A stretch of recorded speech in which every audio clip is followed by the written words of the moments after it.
from Washington, this is VOA News.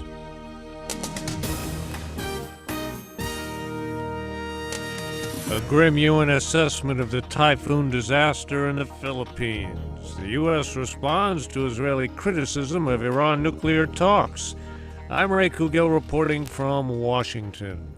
A senior UN humanitarian official says almost 10 million people in the Philippines have been affected by the massive typhoon that ravaged the country last Friday, killing at least 10,000 people.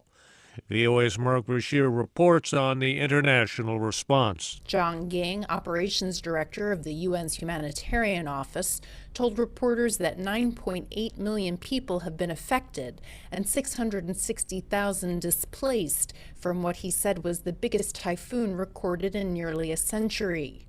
Ging said the devastation is huge and the UN is mobilizing for a massive response. We are focused on as you would expect, first and foremost, the requirements for food, the requirements for shelter support, the requirements for medical support to prevent the outbreak of public health disasters. Ging said everyone must be prepared for the worst as responders reach remote areas. Margaret Besheer, VOA News, the United Nations. Plane loads of emergency supplies, medical and rescue teams are being flown in from the United States, Japan, and Singapore. China is pledging humanitarian aid. Australia is also helping out. Weakened Typhoon Haiyan made landfall on Vietnam's northern coast Monday morning. At that point, downgraded to a tropical storm.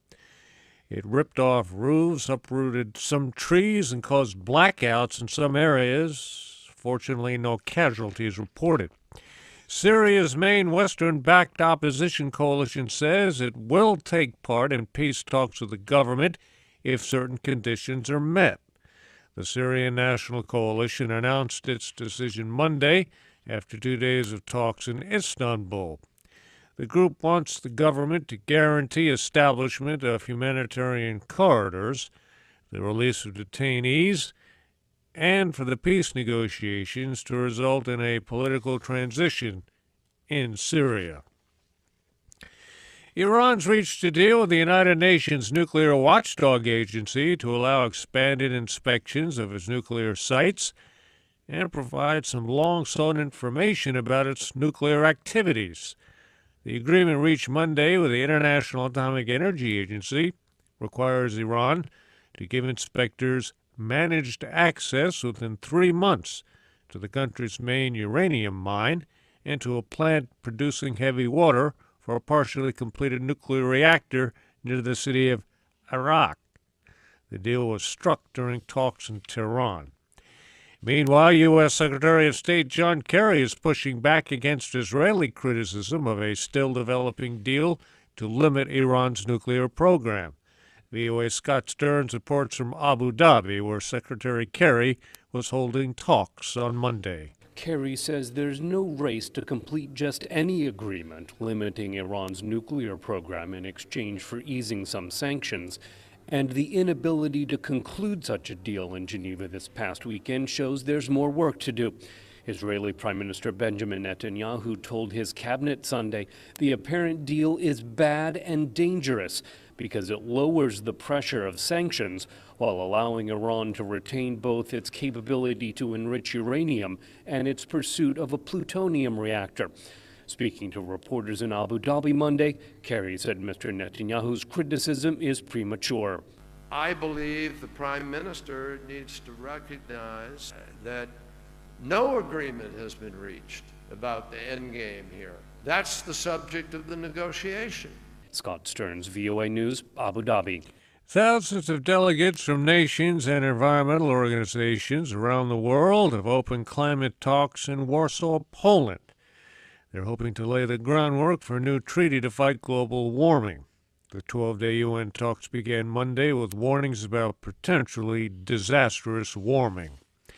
A European satellite that ran out of fuel re-entered the Earth's atmosphere Monday, with some pieces falling harmlessly into the sea.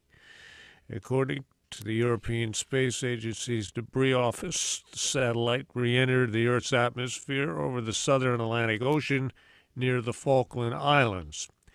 There were no reports of any injuries or property damage after the 1,100-kilogram spacecraft returned to Earth. The satellite's mission came to an end in the middle of October when it ran out of xenon fuel and began dropping from its orbit about 224 kilometers above the Earth. And President Obama joined millions of Americans on Veterans Day in a salute to the men and women who have served in the country's armed forces. He pledged Monday that Americans will never forget the sacrifices made by the country's military veterans, promising his administration would continue pushing for money to support the men and women now home from the wars in Iraq and Afghanistan. I'm Ray Kouguell, VOA News. More at voanews.com.